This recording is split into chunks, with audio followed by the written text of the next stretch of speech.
Neeraj Chopra ഇന്നിറങ്ങുകയാണ്. Javelin throw യോഗ്യതാ റൗണ്ടിൽ നീരജ് ചോപ്രയ്ക്കൊപ്പം കിഷോർ കുമാർ ജനയും ഇന്ത്യക്കായി മത്സരിക്കുന്നുണ്ട്. ഹോക്കിയിൽ ഫൈനൽ ലക്ഷ്യമിട്ട് ഇന്ത്യ ജർമ്മനിയെ നേരിടും. ഗുസ്തിയിൽ വിനേഷ് ഫോഗട്ടിനും മത്സരമുണ്ടെന്ന് അനിൽ വാസുദേവ് സ്പോർട്സ് ഡെസ്കിൽ നിന്ന് കൂടുതൽ വിവരങ്ങൾ നൽകുന്നു. അനിൽ, പറയൂ.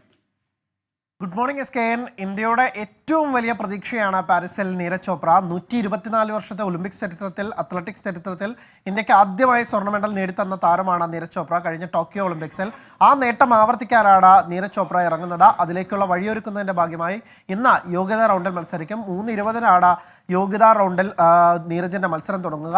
2 പൂളിലായിട്ടാണ് മത്സരം നടക്കുക. ആദ്യ പൂൾ 1:50 തുടങ്ങും. ആ 1:50 തുടങ്ങുന്ന മത്സരത്തിൽ ഇന്ത്യയുടെ തന്നെ കിഷോർ കുമാർ ജന മത്സരിക്കുന്നുണ്ട്.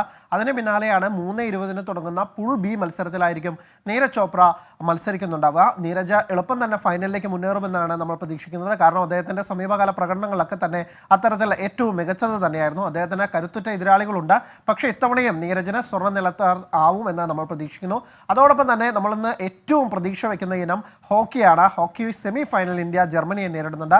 രാത്രി 10:50 ആ മത്സരം തുടങ്ങുന്നത്. ഇന്ന് ഇന്ത്യക്ക് ജയിക്കാനായാൽ, ഫൈനലിലേക്ക് മുന്നേറാനായാൽ മെഡൽ ഉറപ്പിക്കാനാവും. ഒന്നുകിൽ സ്വർണം അല്ലെങ്കിൽ വെള്ളി എന്ന തരത്തിൽ ഇന്ത്യക്ക് ഒരു മെഡൽ കിട്ടും. അല്ലെങ്കിൽ കഴിഞ്ഞ തവണത്തെ പോലെ ഇന്ത്യ വെങ്കല മെഡലിനായി മത്സരിക്കേണ്ടി വരും. അതായത് തോറ്റ 3ാം സ്ഥാനം മത്സരത്തിലേക്ക്. അപ്പോൾ ഇന്ന് ജയിച്ച് എന്തായാലും ഇന്ത്യ മെഡൽ ഉറപ്പിക്കും. അതിന് പിന്നാലെ സ്വർണം നേടി നീണ്ട വർഷത്തെ കാത്തിരിപ്പിനൊടുവിൽ ഇന്ത്യക്ക് അങ്ങനെ മെഡൽ, ഒളിമ്പിക്സിൽ ഒരു സ്വർണം ഹോക്കിയിൽ ഒരു സ്വർണം കിട്ടുമെന്ന് നമ്മൾ പ്രതീക്ഷിക്കാം.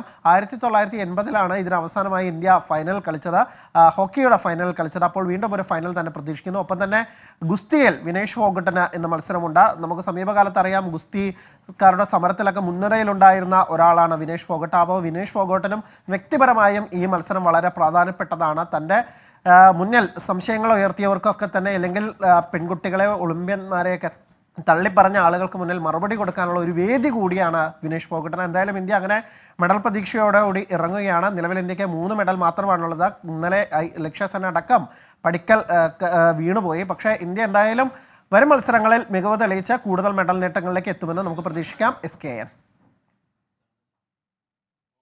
Thank you. അനിൽ വാസുദേവാണ് വിവരങ്ങളുമായി ചേർന്നത്.